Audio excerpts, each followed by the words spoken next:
Gotham City. A city of bright lights and sleek architecture that goes on for miles. But despite the lights, the city grows dim each night to accompany the seedy underbelly of violent crime.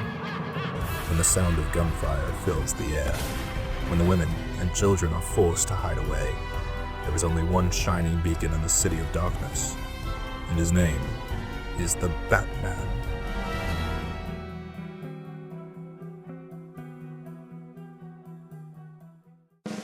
Gotham's elite. A crowd not usually known for much outside of lavish parties and expensive taste. But tonight, they've all gathered to have a laugh at one of their very own.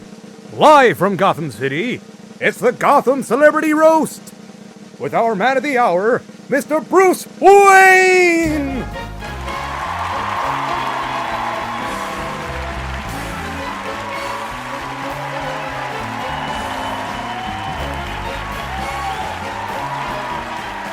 Bruce, baby, look at you, oh, look at you, oh, so handsome, oh, so rich.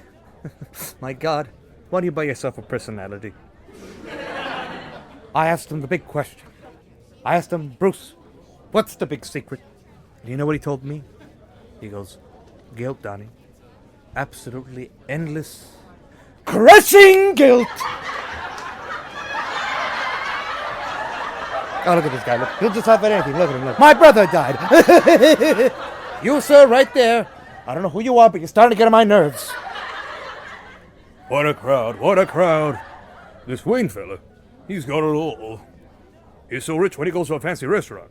They ask him, hey, Mr. Wayne, you want a table? Or do you want to buy the place? He's so rich, his butler's got a butler. And meanwhile, my own stupid dog's giving me orders and pushing me around the house. I tell you, I get no respect at all. The theater is filled with the sound of joyous laughter, even Bruce himself sporting a soft smile as he plays along. As the night continues, Mayor Hamilton Hill comes to the podium to make an interesting announcement. And now a surprise guest, a tribute to the golden age of comedy. The applause reaches a crescendo as a well-dressed Groucho Marx impersonator steps on stage, strolling over to Bruce and leaning in with an exaggerated stance. Brucey, old boy, I haven't seen pockets that deep since I dropped a nickel in quicksand. Now, I call Wayne two-faced, but I know our DA has that territory covered already. Bruce's smile cracks at the mention of Harvey's accident, his eyes now staring at the grinning comedian with an unforgiving gaze. No, but seriously, tell us, Bruce, what's the secret? A healthy diet? Lots of sunshine? Or is it just that you've never worked a day in your life? As the audience and TV crew laugh along merrily, the vents at the bottom of the stage start emitting a strange greenish gas. The laughter continues harder than ever, some audience members fainting in their seats. Before Bruce can rush for help, the Groucho impersonator rips his disguise away, revealing a tall, stocky man with a grotesque blood-red grin, his face a ghostly white. A standing ovation! Oh, my friends, you're too kind. What the blazes? I hope you've enjoyed the show, you rich old geezers. And don't you worry about the charity funds. They're in good hands.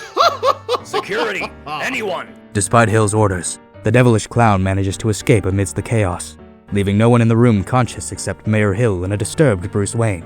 Upon the floor of the stage is a broken pair of novelty disguise glasses and a single Joker playing card. Bruce, are you alright? Are they alright? Call in medical services. If any treatment's needed, I'll fund it. Right, I'll go find a payphone. All that night and through the next evening, Bruce scrolls through the Batcomputer's database, using the residue on his necktie as an emergency test sample to identify the poison. Identified compounds: nitrous oxide, carbon dioxide, mescaline. Threat level: non-lethal. Strange. Very strange. Is something wrong, Master Bruce? This compound is entirely original. Whoever created it must be at least a semi-professional in the field of chemistry. If I recall, I believe you thwarted a robbery at the AJAX chemical plant somewhat recently. Might this criminal clown and the masked robber be one and the same? Bruce opens a news archive on the monitor, his suspicions quickly being confirmed. Gotham's industrial district is in disarray as the notorious Red Hood has been pronounced dead. Police identified the masked menace as Jack Napier, a disgruntled lab worker who jumped into a vat in the Axis Chemicals buildings after being apprehended by the unidentified vigilante known as the Batman. after a series of thefts across the district. I already know his next target. Gordon and I noticed a pattern even before his visit to the theater. On the other end of the city at the Gotham Boardwalk, a charity screening of classic comedies is being hosted. This harmless getaway is short-lived, however, as the lights dim and a familiar voice is heard. Before tonight's picture, a brief word from our sponsor. Me! Please hand over all wallets and valuables to the friendly fellows in the front row. The Joker steps from under the screen gleefully, followed by a gaggle of henchmen dressed as the Three Stooges. Wallets and purses fly forward, the crowd not willing to risk their lives. Who says crime doesn't pay? Amidst the Joker's laughter, a batarang quickly flies inches away from him and pins his bright purple suit cuff to the beam of the nearby carnival ride. Enough games, clown. Excellent timing, my dear deluded Dark Knight. Just in time for the premiere. Fists fly and guns fire as Batman beats his way through the vaudevillian thugs, the Joker laughing maniacally as he makes a quick getaway. Before the Caped Crusader can blink, the grinning gangster hops aboard a roller coaster car, speeding up the lift hill with an evil glint in his eye. Sorry, Batman, but I'm afraid I've got the high ground. Batman quickly grabs his grapple launcher from his utility belt, and with a breakneck speed he zips onto the cart, leaving the Caped Crusader and the Clown Prince of Crime to battle as the ride speeds along the track. Give it up! Not until that cape of yours is strung up on a lamppost, you winged freak! The Joker pulls a dagger from his coat, ready to strike at any given moment. As Batman braces for the worst, the coaster's car lurches against a turn, sending the Joker flying off the edge of the rails and into a game booth down below. Waiting for the crooked clown is none other than Commissioner Gordon, along with a swarm of police officers. Hands where we can see them, Joker! All units stand down. Suspect has been apprehended. Oh, you think this is over? I'll show you a punchline, Batman. You haven't seen the last of me.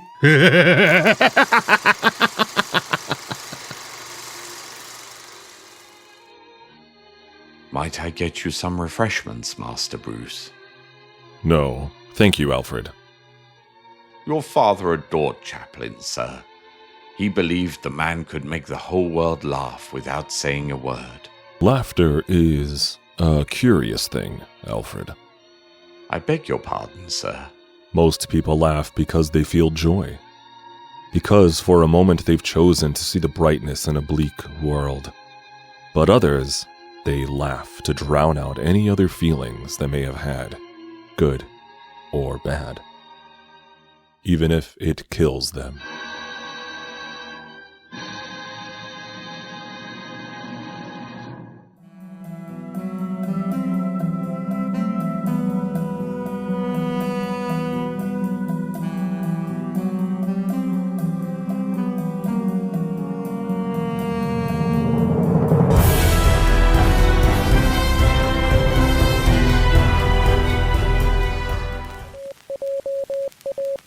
You're listening to AJAX, Radio Theater.